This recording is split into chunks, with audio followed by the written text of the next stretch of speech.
5 hours before the wedding, my fiancé's younger sister pulled me aside, crying. She whispered, "She'll kill me for telling you. But I saw Sophie with her ex yesterday. They're back together." I just stood there, holding the ring, wondering if it was supposed to be the calmest morning of my life. 5 hours before the ceremony, the hotel suite was already vibrating with the sound of curling irons, laughter, perfume sprays, and the rustle of silk dresses. I sat in the hallway outside the bridal suite, holding the ring box in my hands, just watching people move around me. My name is Adam, and that day was supposed to be the one I'd remember as the start of something stable. Sophie and I had been together for 4 years.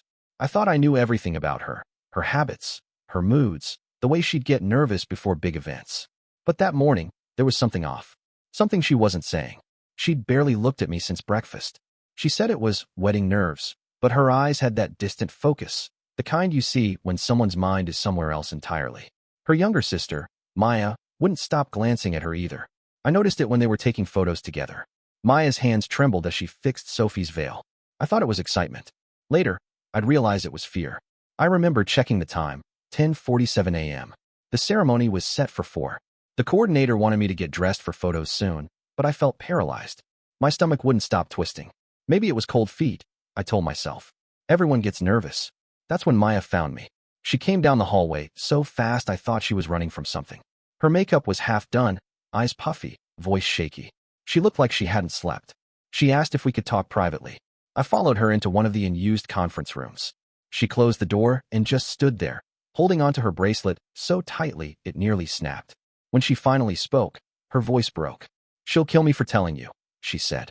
"But I saw Sophie with her ex yesterday. They're back together." For a second, I couldn't even understand what she was saying. The words bounced around in my head like static. I thought she must have been mistaken. Maybe she saw someone else. But Maya shook her head. She said she'd gone to the shopping plaza near the hotel to pick up some last-minute decorations. And there, behind a cafe, Sophie was in her car. Tyler, her ex, was with her. They were sitting close. Too close. Maya didn't even have to describe the scene. My mind filled it in on its own. Sophie leaning in, touching his hand the way she used to touch mine, maybe even laughing that fake laugh she used when she wanted to charm someone. I wanted to believe there was another explanation. But I could tell Maya wasn't lying. Her face wasn't the kind that could fake fear. I asked why she hadn't told me sooner. She said she didn't know how, that she'd tried to convince herself she was imagining things. But when Sophie came home that night, humming to herself like she'd just had the best day of her life, Maya realized what it meant. She didn't even plan to tell me. Not until she saw me that morning, smiling and handing out envelopes to the groomsmen, completely unaware. I just stood there, ring box in my palm, feeling my heartbeat crawl up my throat. The last message Sophie had sent me last night suddenly replayed in my head. "Can't wait for tomorrow. Love you always." It sounded different now, hollow, rehearsed. I didn't yell. I didn't even say much. I just thanked Maya and told her to stay calm. But inside, it felt like something inside my chest cracked open and started leaking cold air. When I walked back toward the suite, I started noticing details that didn't make sense before. Sophie's phone was plugged in on the makeup table, face down. She never left it unattended. Her maid of honor was showing her a TikTok, and Sophie laughed, too loud, too forced. When I walked in, she went quiet. Everyone went quiet. She asked if I was okay. I said I just needed a minute to breathe. I picked up her phone, pretending I was checking the time. My hands were shaking. I opened her messages and saw a contact named Rachel Nail Polished. The last message said, "See you again after the vows." Rachel wasn't real. I knew every friend Sophie had, and no Rachel had ever existed in her life. My chest went tight. The timestamp said midnight, last night. I locked the screen and placed it exactly where it had been. She didn't notice. She just kept talking to her friends, pretending everything was fine. I walked out of the suite again, trying to think clearly. I needed to be sure before I accused her. I needed proof that couldn't be denied. My best man, Eli, noticed something was off when he found me by the window later, staring down at the parking lot. He cracked a joke about wedding jitters. I told him I wasn't sure if there was even going to be a wedding. He froze, asked if I was serious, but I told him to trust me and stay quiet. That's when I saw Tyler's car. Same old gray Honda. I'd seen it years ago when Sophie and I first started dating. He'd once shown up drunk at her apartment and tried to talk to her. That's how I recognized the dented side panel. The car was parked behind the florist's van, half hidden. The sight of it made my skin crawl. My pulse started pounding. He was here, at the hotel, on my wedding day. I walked downstairs, pretending I needed air, and slipped outside through the side door. The parking lot was mostly empty except for vendors. When I got close to the car, there was no one inside, but the seat was reclined. Someone had been there recently. The passenger visor was down, and a hotel parking pass hung from the mirror, issued that morning. He had a room. I went back inside before anyone noticed I was gone. My mind was spinning, but I forced myself to smile, nod, act normal. If I showed panic, people would ask questions. I needed to see how far this went before I made a move. When I walked past the suite again, Sophie was on the phone. Her tone dropped the second she noticed me. She turned away, said she was talking to the caterer. But her reflection in the mirror betrayed her, the kind of nervous tapping she did with her nails only when she was lying. I stepped into the empty hallway, leaned against the wall, and felt everything go still inside me. I wasn't angry yet. Not even sad. Just hollow. If what Maya said was true, if Sophie had met Tyler yesterday, hours before our wedding, then everything I'd built with her, every promise, every sleepless night planning this ceremony, meant nothing. The coordinator knocked and said it was time to start organizing guests. I nodded and walked toward the lobby, every step feeling like it was happening underwater. When I looked down at the ring again, it suddenly felt wrong in my hand. Cold. Heavy. The hall filled with people moving toward the ceremony space. Laughter. Chatter. The faint music starting. I looked up and saw Sophie at the end of the hall, in her dress, smiling for a photographer. The flash went off, and for a split second, it caught her eyes, and behind that bright, practiced smile, I saw guilt. Plain, unmistakable guilt. She didn't know yet that Maya had told me. She didn't know that I'd seen her messages. But she would. I walked past her, silent, holding the ring like a piece of evidence, not a promise. And that's when I decided the wedding would happen, but not the way she imagined. The hours that followed blurred into one long stretch of silent calculation. I watched everyone moving through the motions of a celebration that was already dead, and not one of them could tell the difference. The florist kept asking where to place the centerpieces, the photographer wanted me to rehearse a few shots before the guests arrived, and Sophie's mother was fussing about the seating chart. I nodded, smiled when required, and said as little as possible. Every word felt like an effort not to explode. Sophie stayed mostly in the bridal suite. Occasionally, she'd peek out, asking the makeup artist to fix her lipstick or retouch the concealer under her eyes. I wondered if the dark circles were from guilt or exhaustion. Every time she looked my way, her smile faltered just slightly, as if she sensed that something in me had changed but couldn't place what. By noon, I'd made my decision. I wasn't going to run. I wasn't going to shout, break things, or storm off. I wanted her to see me calm. I wanted her to know I'd already seen through everything, and that her performance didn't matter anymore. I walked to the bridal suite and knocked lightly. Her bridesmaids went silent when they saw me. They knew something was off. The energy shifted immediately. Sophie turned, adjusting the veil, and asked if I was nervous. I said I needed to talk to her alone. The room cleared slowly. The makeup artist hesitated, sensing tension, but Sophie waved her off with an irritated sigh. Once the door closed, the air between us grew heavy. I didn't yell. I didn't accuse her right away. I just asked how her meeting with Tyler went. The name alone hit her like a physical slap. Her eyes widened, then narrowed. She tried to play it off, saying it was nothing, just closure. She told me she didn't want to start our marriage with unfinished emotions. She said Maya misunderstood. That word, closure, made my stomach turn. It was the kind of thing people said when they wanted permission to cheat under a respectable excuse. I asked why she didn't tell me. She said she didn't want to ruin the mood before the wedding. She was talking like this was a scheduling mistake, not a betrayal. The calm tone in her voice was worse than any confession could have been. When she realized I wasn't saying much, she switched tactics. Her voice cracked as she claimed that Tyler had shown up out of nowhere, begged to talk, and she couldn't say no because she wanted him to stop contacting her. I asked if that's why she sent him the message saying, "See you after the vows." Her jaw dropped. She didn't think I'd seen it. Her silence was all the confirmation I needed. Still, I didn't give her the satisfaction of a reaction. I placed the ring box on the table between us and told her I needed a straight answer. She didn't give one. Instead, she started crying, the kind of tears that looked rehearsed. Then she got angry, accusing Maya of lying, saying her sister always wanted attention. That made my blood run cold. I'd seen this before, the instant deflection when caught. I asked her one last question. If I hadn't found that message, would she have told me anything? Her lips trembled, but the answer never came. Before I could press further, the door burst open. Her mother, Helen, walked in, alarmed by the raised voices. Behind her, Maya hovered nervously. Sophie's mother took one look at her daughter's tear-streaked face and turned on Maya immediately, demanding what she'd said. Maya tried to explain, but Helen cut her off, accusing her of jealousy and of trying to destroy her sister's big day. It was chaos in seconds. Sophie buried her face in her hands, sobbing louder, while her mother comforted her, glaring at me like I was the problem. Maya's eyes filled with tears, and she ran out before I could stop her. Helen turned to me, saying we could talk about whatever misunderstanding after the ceremony. She said Sophie was under stress and needed peace. I didn't answer her. I just stared at Sophie, who was now pretending to cry into her mother's shoulder, playing the role perfectly.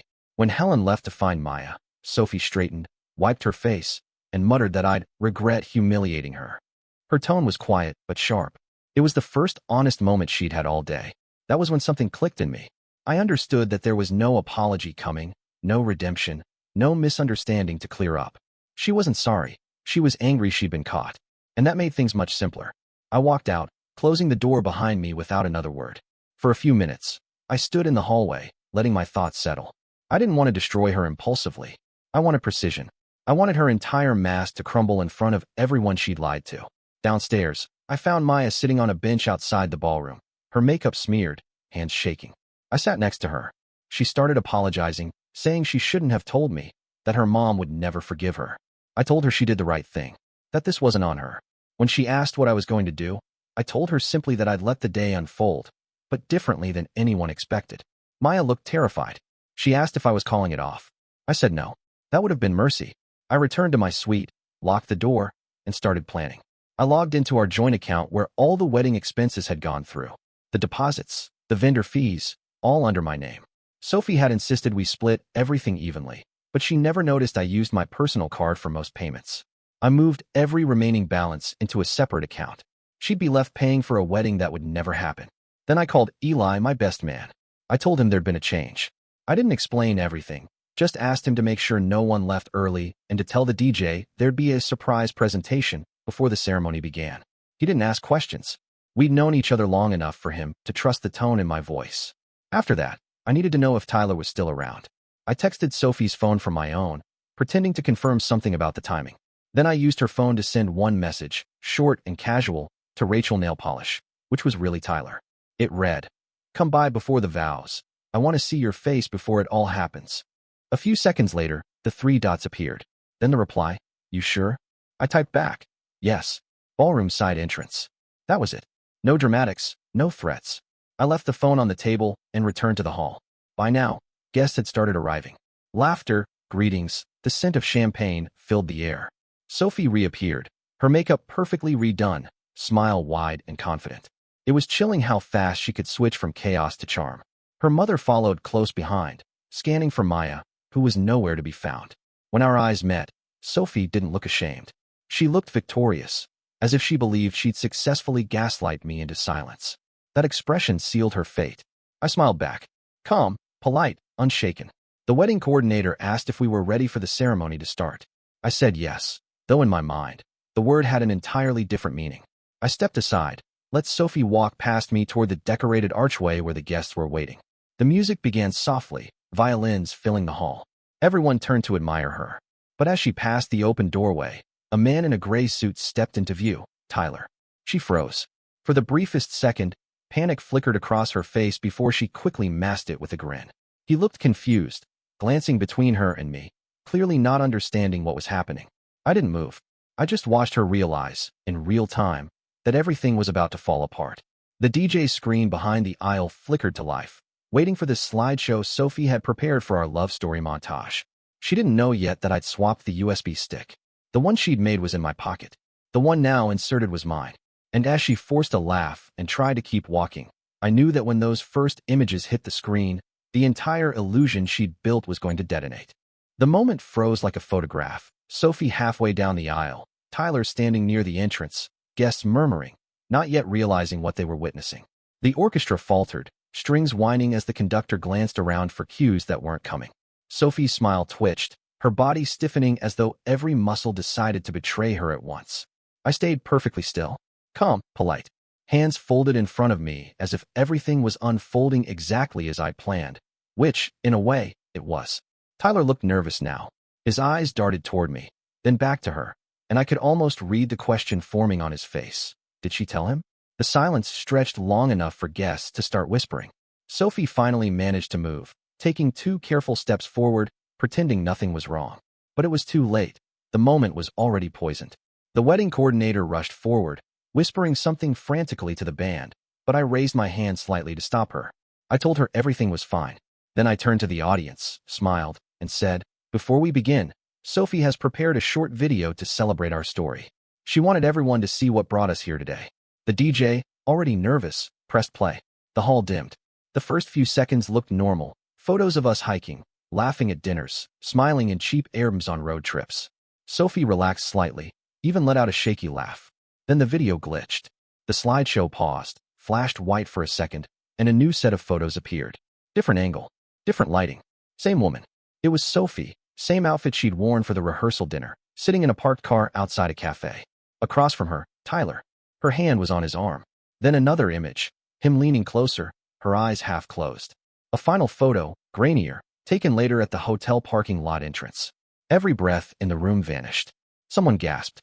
Another person whispered, "Is that?" But no one finished the sentence. Sophie's face went white. She turned to me, panic exploding behind her eyes, but I didn't move. The screen flickered again. The next slide wasn't a photo, it was a screenshot. The message I'd found in her phone, "See you again after the vows." Followed by his reply, "Can't wait." The sound of the crowd's reaction rolled through the room like a wave. People shifted uncomfortably in their seats. Sophie's mother, Helen, stood up halfway, looking around in confusion and horror. The maid of honor covered her mouth. I walked slowly toward the front, picked up the microphone, and said, "Ladies and gentlemen, I'd like to thank you all for coming.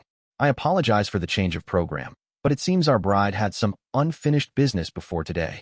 There were no theatrics, no shouting, just the clean, surgical precision of humiliation. Sophie's hands were trembling. She muttered something I couldn't hear, maybe my name, maybe an excuse.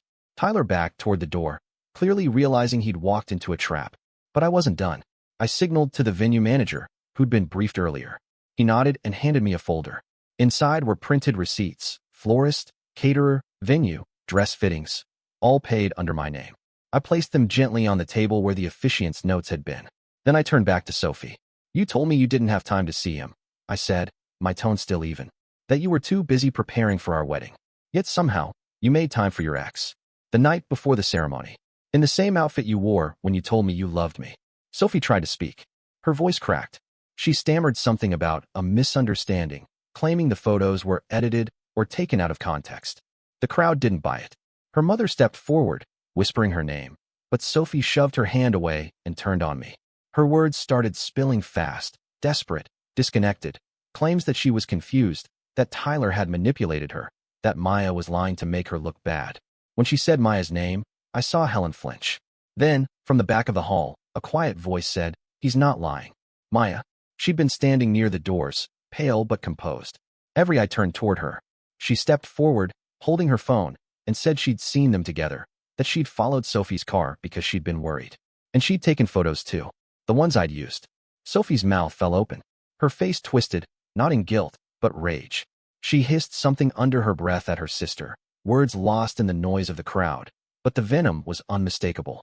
Then she turned toward me again, shouting that I was humiliating her in front of everyone she knew, that I was vindictive and cruel. Her words didn't move me. I looked around at the guests, the co-workers who'd flown in, the friends who'd known us for years, the relatives who'd called our relationship perfect, and said, "You deserve to know why this wedding won't be happening. I don't believe in pretending for appearances.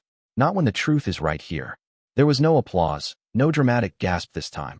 Just stunned, heavy silence. The kind that follows a public collapse no one saw coming.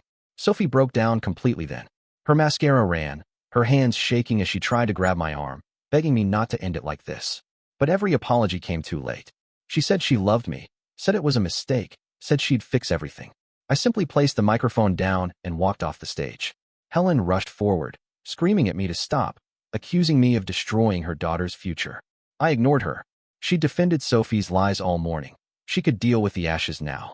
By the time I reached the lobby, the whispers had become full conversations. Guests were already gathering in clusters, exchanging disbelief and pity. Tyler had disappeared entirely. Someone said he ran out the side door. Maya followed me outside, tears still streaking her face, asking what would happen next.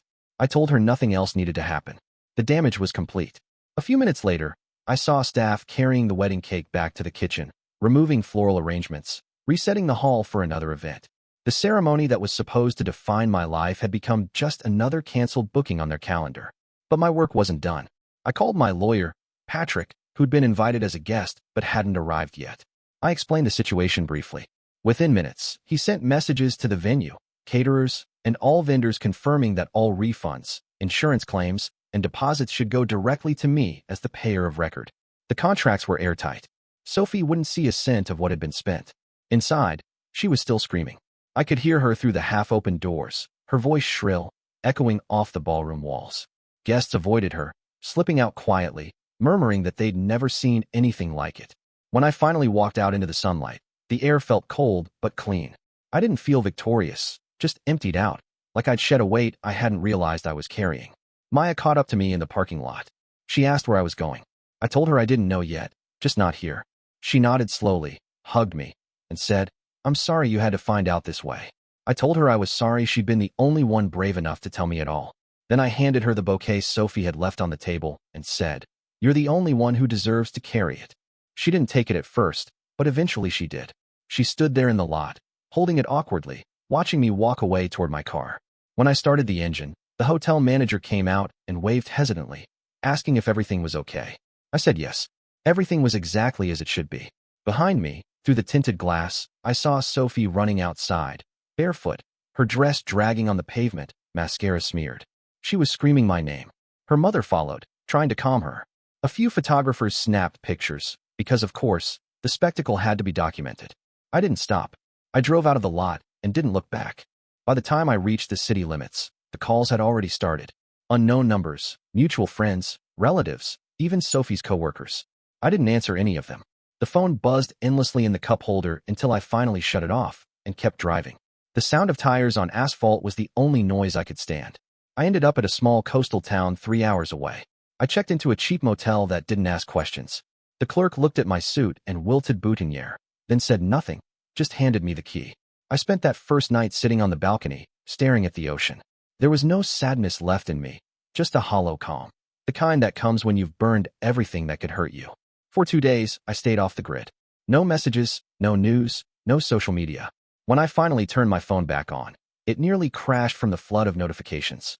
Dozens of missed calls, texts from people I hadn't spoken to in years, screenshots from the wedding circulating online. Someone had recorded the whole thing. The video, the crowd reaction, even Sophie's meltdown at the end. It was already viral. The clip had been posted by one of her guests, tagged with, "When the groom exposes the bride at the altar." Within hours, it hit hundreds of thousands of views. Comment sections split between sympathy and disbelief. Her workplace found it before she could control the damage. The next message I opened was from Maya. She told me Sophie had gone into hiding at her parents' house. Helen was furious, blaming me publicly while quietly yelling at Sophie behind closed doors. Tyler had quit his job and moved out of town. Someone had recognized him from the video and posted his profile everywhere. He'd become a meme overnight, the rehearsal night ex. Maya said reporters had even called her college asking for statements. She'd turned them all down. Her final text said, "I don't regret telling you. I just wish it didn't have to blow up like this." I told her she'd done the right thing. The truth always looks cruel when people have been living comfortably in a lie. By the end of the week, the refunds from vendors started coming in. The venue issued a statement saying they were deeply sorry for the incident and were cooperating fully with the payer of record, me. My lawyer, Patrick, handled everything quietly.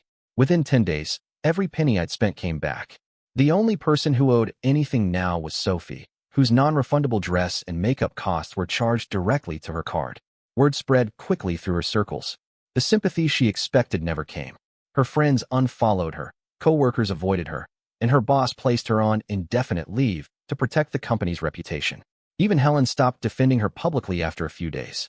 She'd realized that every time she spoke, the clip replayed on news aggregators with captions like, "Mother defends viral cheating bride." Sophie called me 36 times in one day. Then she switched to emails. The first ones were furious, long paragraphs blaming me for humiliating her beyond repair. The later ones turned into apologies, begging me to talk, to meet, to fix things. She said she'd been confused, that she'd never meant to hurt me, that she wanted to start fresh. I read every word and didn't reply. Then one morning, a single envelope arrived at my motel. No return address. Inside was her wedding vow draft, the one she'd planned to read before the guests. It was handwritten, filled with phrases like, "You're my safe place," and "You taught me what real love is." Seeing her handwriting didn't make me miss her. It only confirmed how easy lying came to her. I folded it, placed it back in the envelope, and mailed it to her parents' address with a sticky note that said, "Keep your script. I prefer honesty." After that, the calls stopped. The silence that followed was heavier but cleaner. A month later, I returned to the city. My apartment was quiet, untouched, still filled with wedding decorations that never made it to the venue. Boxes of custom candles, name cards, and embroidered napkins, reminders of a life that never began.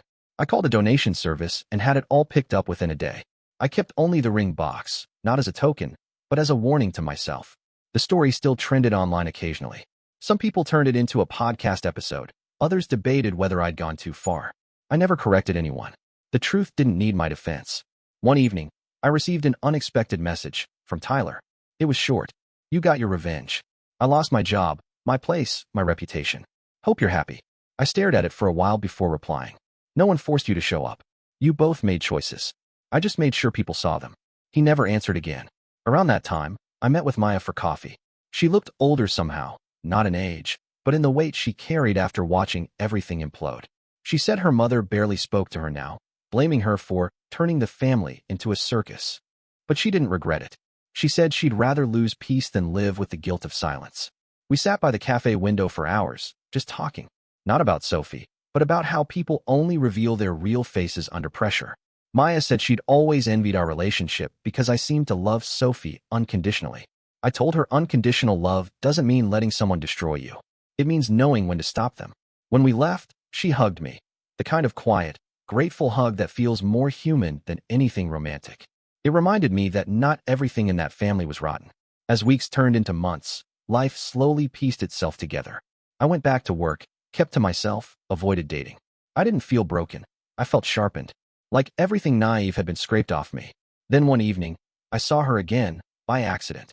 I was at a grocery store, buying coffee, when I heard someone whisper my name. Sophie stood by the frozen aisle, pale and thinner than I remembered. She looked exhausted, eyes sunken, nails chipped. She tried to smile, but it came out as a flinch. We stood there in silence for a few seconds. She said she wanted to apologize in person, that she'd lost everything. She said people crossed the street to avoid her, that she couldn't get another job because the video kept resurfacing. She said she hoped I was happy now. I told her happiness had nothing to do with it. Peace did. I wished her luck and walked away. She didn't follow. That night, as I sat in my apartment with the lights off, I realized I finally believed my own words. I was at peace. A few months later, Maya graduated college. She sent me an invitation to her small ceremony. I almost didn't go, afraid of reopening that chapter, but I did. When she spotted me in the crowd, her face lit up. Afterward, she thanked me for coming, saying she hadn't expected me to show. I told her she'd been the only person brave enough to tell the truth when everyone else was too afraid. Before leaving, she handed me something wrapped in tissue paper, the bouquet I'd given her the day of the wedding. She dried it and kept it. Said it reminded her that telling the truth always costs something, but it's worth it. It sits on my bookshelf now, right beside the old ring box. Sometimes I catch myself looking at them together, one representing the lie, the other the courage to destroy it. And I realize that every disaster leaves behind a few clean edges, places to rebuild from. Sophie never resurfaced publicly again. Her social media accounts disappeared, her name faded from the headlines. The last I heard, she'd moved to another city, working part-time under a different last name. Maybe she's trying to start over. Maybe she learned something. As for me, I didn't chase revenge anymore. I didn't need to. The truth had done the job. When people asked what really happened that day, I just said, the truth walked down the aisle before she did. And that was enough.